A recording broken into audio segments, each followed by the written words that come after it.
recognizes Indonesia's strong and solid commitment toward the UPR, a mechanism based on genuine dialogue, mutual respect, and constructive engagement.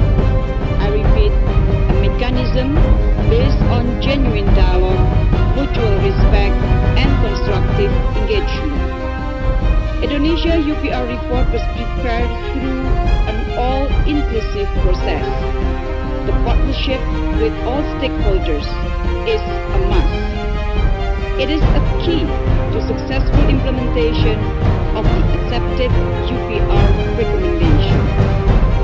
In this context, I'm pleased to inform this esteemed forum that as we speak, our stakeholders, including representatives from human rights institutions, have gathered in Jakarta to watch our report live through the webcast. Mr. President, let me now to highlight the implementation of a number of economic, social and cultural rights, as well as civil and political rights in Indonesia. In 2016, the government of Indonesia launched the National Strategy on Elimination of Violence Against Children 2016 to 2020 to advocate systematic, integrated, evidence-based and coordinated measures. The Forum for Interreligious Harmony further plays a pertinent role as a platform for dialogue and with the review of Indonesia. In accordance with Resolution 5/1, the review is based on the national report, the compilation report as prepared by the Office of High Commissioner of Human Rights. Setahu kami, delegasi ASEAN hadir di Jenewa ini untuk mengikuti sesi UPR. Bisa dijelaskan apa itu UPR? UPR adalah satu singkatan dari Universal Periodic Review, peninjauan ulang perkara HAM di satu-satu negara. UPR merupakan satu mekanisme dari Badan Hak Asasi Manusia yang berlaku untuk semua negara. Semua negara anggota PBB tiap 5 tahun sekali akan dipanggil ke tempat ini, Balai Nasional, untuk ditinjau kembali, untuk diperiksa kembali apa yang telah dicapainya di negeri mereka masing-masing tentang penanganan perkara HAM. Ya, untuk Indonesia, ini merupakan kali ketiganya dipanggil ke sini. Yang pertama tahun 2008, yang kedua tahun 2012, yang kebetulan kita juga ada di sini waktu itu, dan ini yang ketiga kalinya hari ini, hari Rabu 2017. Apa tanggapan ASNF terkait paparan Indonesia yang sudah mereka laporkan tadi? Ya. Sebelum kami ke sini, sebenarnya kami sudah mendapat informasi dari NGO-NGO internasional dan NGO nasional apa yang Indonesia akan bicarakan dalam sidang ini nanti. Yang pertama,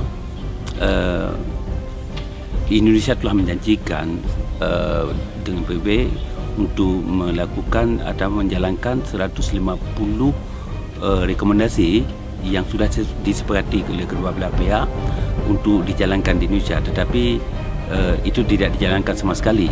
Dengan kata lain, follow up-nya itu terbentur dari pihak Indonesia.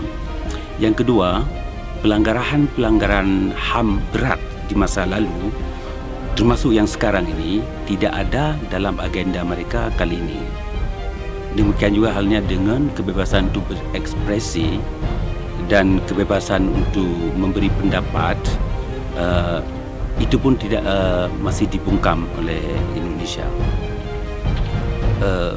Dalam paparannya hari ini yang kita dengar langsung dari Menteri Luar Negerinya, Indonesia malah berusaha untuk menipu bangsa di dunia ini, PBB, dengan membesar-besarkan Indonesia sebagai satu negara demokrasi, salah satu negara demokrasi yang paling besar di dunia, dengan tujuan untuk mengalihkan perhatian mereka kepada pelanggaran-pelanggaran HAM yang Indonesia lakukan di negaranya sendiri.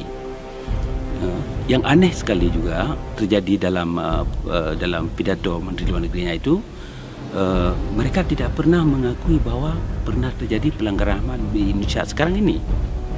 Sedangkan pelanggaran HAM yang besar yang pernah terjadi di Indonesia seperti di Aceh misalnya, Indonesia menolak untuk mula-mula menolak untuk mengomentarinya, tapi karena ada desakan-desakan mereka mengatakan ingin menyelesaikannya dengan mekanisme sendiri.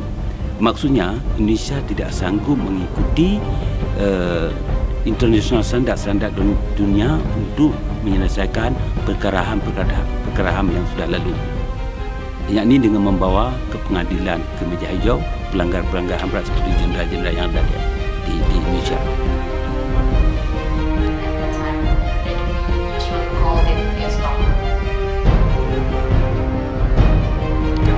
Salah satu kasus yang juga belum dilaksanakan dan belum diimplementasi oleh pemerintah adalah soal pengesahan 7 komisioner yang telah terpilih untuk KKR Aceh. Padahal pemerintah lokal sudah mengesahkan adanya undang-undang tentang KKR Aceh itu sendiri, namun pemerintah Indonesia secara umum belum mau dan belum mempunyai keinginan untuk segera mengesahkan mandat untuk komisioner KKR Aceh itu sendiri. Sehingga ini sebenarnya sangat bertolak belakang dengan bagaimana hasil dari MOU Helsinki itu sendiri. Dan pada akhirnya para korban dan juga keluarga korban yang ada di Aceh masih terbengkalai, dan itu menjadi salah satu kecacatan bagi pemerintah Indonesia dalam menyelesaikan pelanggaran HAM